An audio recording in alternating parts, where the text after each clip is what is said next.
ఎంతసేపు అయితే ఆ డైరెక్షన్ కానీ ఆ స్టోరీ లైన్ కానీ రోహిత్ అన్న యాక్టింగ్ కానీ అసలు ఆ బీజం కానీ ఎవ్రీథింగ్ చాలా బాగుంది. అసలు సినిమా అనేది ఇలాగే ఉండాలి. అసలు ఇప్పుడు ఒకటైతే చాలామంది కాంట్రవర్సీగా చేద్దాం అనుకుంటారు, రాజకీయాలతో ఈ సినిమాని మాత్రం పోల్చకండి. సినిమా లెక్కనే చూడండి, చాలా బాగుంది. అసలు ఆ డైరెక్షన్కి నిజంగా ఆ స్టోరీకి అన్న రోహిత్ అన్న యాక్టింగ్కి అయితే ఫిదా అయిపోయినా.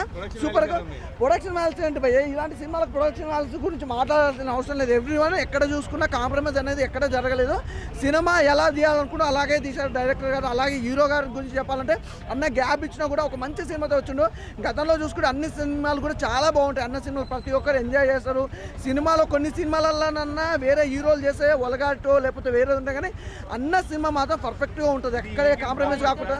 నాకు తెలిసి ఈ ఫ్రైడే 5-6 సినిమాలు రిలీజ్ అయినాయి భయ్య. Is a perfect cinema, is a best cinema, is a blockbuster cinema ఏదైనా ఉందంటే మాత్రం నిజంగా 100 కాదు భయ్య, 200% చేయొచ్చు అనమాట. అలా ఉంది సినిమా. ప్రతినిధి 2 అనేది ప్రతి ఒక్కరు చూడాల్సిన సినిమా. ఈ సిచ్యువేషన్ తగ్గట్టు ఉందని అనుకుంటారు, కానీ చాలామంది కాంట్రవర్సీకి అయితే వెళ్ళకండి భయ్య.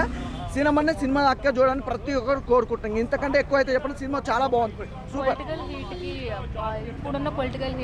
అదే మేడం మీకు అదే చెప్తున్నా, ప్రతి ఒక్కరు కూడా అదే చెప్తున్నా.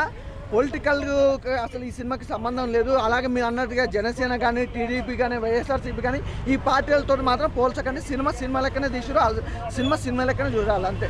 పార్టీలకు ఈ సినిమాకి సంబంధం లేదు.